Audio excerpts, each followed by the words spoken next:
மறக்காம சர்ப்ரைஸ் பண்ணுங்க. தேங்க்யூ. ராமாயணத்தில் ஒரு முக்கிய கதாபாத்திரமாக விளங்குபவள் கூனி.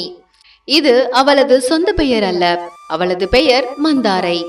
பிறப்பால் முதுகு பாகம் வளைந்து இருந்ததால் அவளுக்கு கூனி என்கிற பெயர் வந்தது.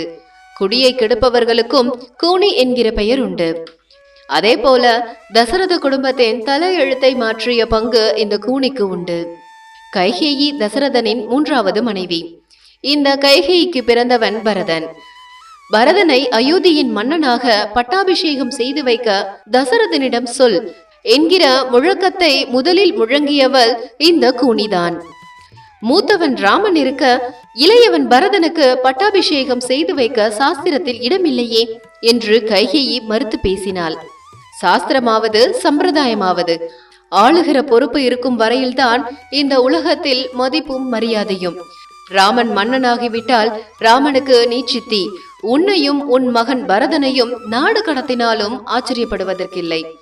பதவி இல்லாத போது காட்டுகிற பரிவு பதவி வந்த பிறகு மாறிவிடும் என்பதை மறந்துவிடாதே என்றாள் கூனி.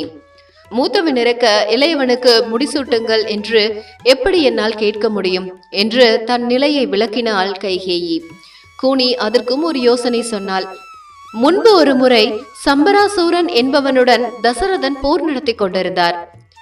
அந்த நேரத்தில் தசரதனுக்கு தேரோட்டியாக கைகேயி உதவி செய்திருக்கிறாள். அந்த உதவியின் காரணமாக சம்பராசூரனை தசரதன் வெற்றி கொண்டார்.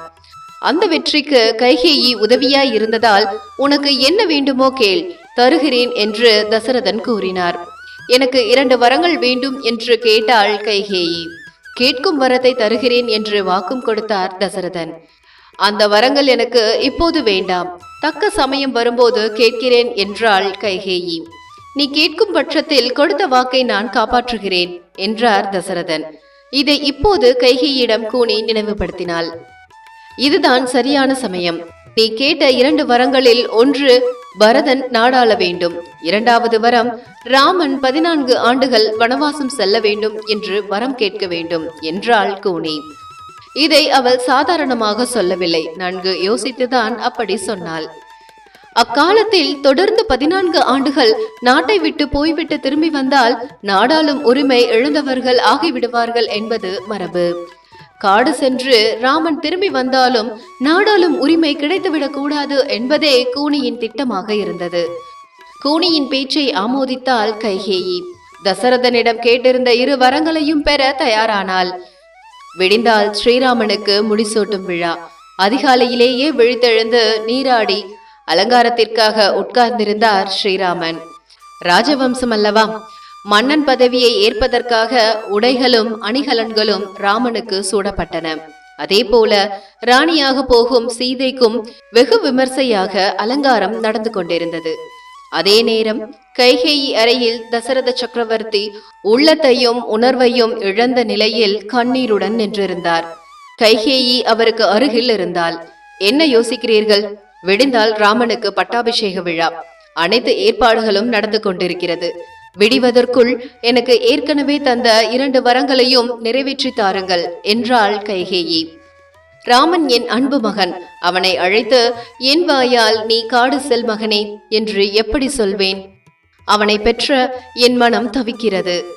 உன் வயிற்று பிள்ளையாக அவன் இருந்திருந்தால் இவ்வாறு கூறுவாயாம் என்று கேட்டார் தசரதன். என் வயிற்று பிள்ளையாக இருந்திருந்தால் தங்களிடம் இப்படி ஒரு வரத்தை நான் கேட்டிருக்கவே மாட்டேனே. விடிய விடிய கூறியும் சொன்னதையே சொல்லிக் கொண்டிருக்கிறீர்கள். நானே இங்கு ராமனை வரவழைக்கிறேன், யாரங்கே என்று சற்று குரலை உயர்த்தி அழைத்தாள் கைகேயி.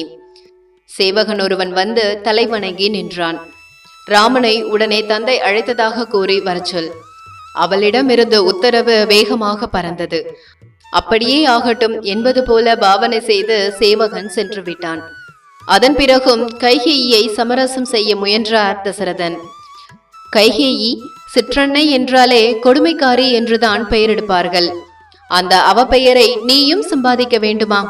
ராமனை காட்டுக்கு அனுப்பி பரதனுக்கு முடிசூட்டு விழா செய்தால் நாடும் மக்களும் உன்னை பழிப்பார்கள். வரலாறும் உன்னை திட்டிக் கொண்டே இருக்கும். சற்று நிதானமாக யோசித்து பார் என்றார் தசரதன். நாட்டை பற்றியும் நாட்டு மக்களை பற்றியும் எனக்கு கவலை இல்லை. என் மனதில் இப்போது இருப்பதெல்லாம் பரதன் நாடாள வேண்டும் என்பதுதான்.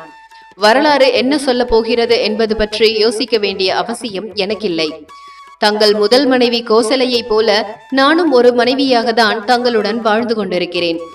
எண்ணிக்கையில் வேண்டுமானால் நான் உங்களது 3வது மனைவியாக இருக்கலாம். என்னத்தால் நான் தான் மூத்தவள் என்று அதிரடியாக பதிலளித்தாள் கைகேயி.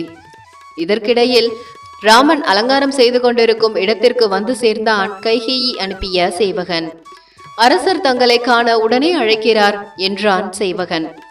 உடனே வருகிறேன் என எழுந்தார் ராமன். நேராக கைகேயின் அறைக்கு சென்றார். கைகேயின் முகத்தில் இறுக்கமும் தசரதன் முகத்தில் சோகமும் நிறைந்திருந்தது. என்னை ஆசிர்வதியுங்கள் என்று இருவரின் காலில் விழுந்து வணங்கினார் ராமன். அழைத்தீர்களா தந்தையே என்று தசரதனை பார்த்து கேட்டார் ராமன். தசரதன் பதில் எதுவும் சொல்ல முடியாமல் நின்றிருந்தார். அப்போது கைகேயியே குறுக்கிட்டாள். ஆம் மகனே, உன் தந்தை ஒரு முக்கிய செய்தியை சொல்ல காத்திருக்கிறார். ஆனால் உன்னிடம் அதை எப்படி சொல்வது என்று தயக்கமாக இருக்கிறார். கைகேயி இப்படி சொல்ல என்னிடம் சொல்ல தயக்கமா? அந்த அளவிற்கு என் மீது என் தந்தைக்கு நம்பிக்கை குறைந்து விட்டதா? எது வேண்டுமானாலும் சொல்லுங்கள், எதை செய்யவும் நான் காத்து கொண்டிருக்கிறேன் என்றார் ராமன். மகனே, தந்தை என்ன சொல்ல இருக்கிறார் என்பதை நானே சொல்லிவிடுகிறேன். முன்பொரு காலத்தில் உன் தந்தை எனக்கு 2 வரங்கள் தருவதாக வாக்களித்திருந்தார். அந்த வரங்களை தற்போது நான் கேட்டேன். கைகேயி இப்படி சொல்ல, வரமா, என்ன அது என்று கேட்டார் ராமன். முதல் வரம், பரதன் இந்த நாட்டை ஆள வேண்டும். 2வது வரம், நீ 14 ஆண்டுகள் காட்டிற்கு செல்ல வேண்டும். உடனே நிறைவேற்றுகிறாயா? கைகேயி இப்படி சொல்வாள் என்று ராமன் எதிர்பார்க்கவில்லைதான். ஆனாலும் அப்படி ஒரு கேள்வியை கேட்ட பிறகும் அவர் சிறிதும் வருத்தப்படவில்லை. தந்தையார் இதை சொல்லவா வருத்தப்படுகிறார்? தந்தையின் கட்டளையை ஏன் எதற்கு என்று கேட்காமல் நிறைவேற்றி கொடுப்பவனே சிறந்த மகனாக இருக்க முடியும். நான் தங்களின் மகன். என்னை எப்படி வேண்டுமானாலும் வழிநடத்தி செல்ல தங்களுக்கு சகல உரிமையும் உண்டு. என் அன்பு தம்பி பரதன் இந்த நாட்டை ஆளட்டும். பரதனை விட சிறந்தவன் வேறு யாராக இருக்க முடியும்? நான் பொழுது விடுவதற்குள் தங்களது கட்டளையை நிறைவேற்றி விடுகிறேன் என கூறி அங்கிருந்து சென்றார் ராமன். தந்தையான தசரதன் பேசாமலேயே நின்றிருந்தார். ராமனை பெற்ற தாய் கோசலையும் மனைவி சீதையும் தம்பி லக்ஷ்மணனும் இந்த செய்தி கேட்டு அதிர்ந்து போனார்கள். லக்ஷ்மணன் கொந்தளித்தான். இது என்ன அநியாயம்? இப்போதே சென்று நியாயம் கேட்கிறேன். என்னால் இதை ஒரு காலமும் ஏற்றுக்கொள்ள இயலாது என்று கூறினான் அவன். லக்ஷ்மணா, கொடுத்த வாக்கையும் கொடுத்த வரத்தையும் காப்பாற்ற வேண்டியது தர்மங்களில் ஒன்றாகும். அவ்வாறே சாஸ்திரங்களும் கூறுகின்றன. தாய் தந்தை சொல்லை மகன் கேட்க வேண்டும் என்கிற நீதியை தவிர பதவி கேட்டு நீதியை பெறும் செயலை நான் செய்ய போவதில்லை. அதனால் நான் வனவாசம் மேற்கொள்ள புறப்பட்டு விட்டேன் என்றார் ராமன். அடுத்த சில நிமிடங்களில் அரச பதவியை ஏற்பதற்காக உடுத்தி இருந்த ஆடையை களைந்து காவி உடைக்கு மாறினார். அவரை அப்படி ஒரு கோலத்தில் கண்டு பரிதவித்து போனாள் சீதை. ராமன் இருக்கும் இடமே சீதைக்கு அயோத்தி என்று கூறியவள் தானும் காவி உடைக்கு மாறினாள். அண்ணனுக்கும் அன்னிக்கும் உறுதுணையாய் இருப்பேன் என்று கூறி லக்ஷ்மணனும் காவி உடைக்கு மாறினான். தசரதன் உள்ளிட்ட நாட்டு மக்கள் அனைவரும் கண்ணீர் மழுக நின்றிருக்க மூவரும் வனவாசம் மேற்கொள்ள புறப்பட்டு சென்றார்கள். வேண்டாதவர் பேச்சை மந்திரம் என கேட்டால் விபரீத விளைவுகள் தான் ஏற்படும் என்பதற்கு ஸ்ரீராமன் வனவாசம் மேற்கொள்ள காரணமாக இருந்த இந்த சம்பவமே மிக சிறந்த உதாரணம்.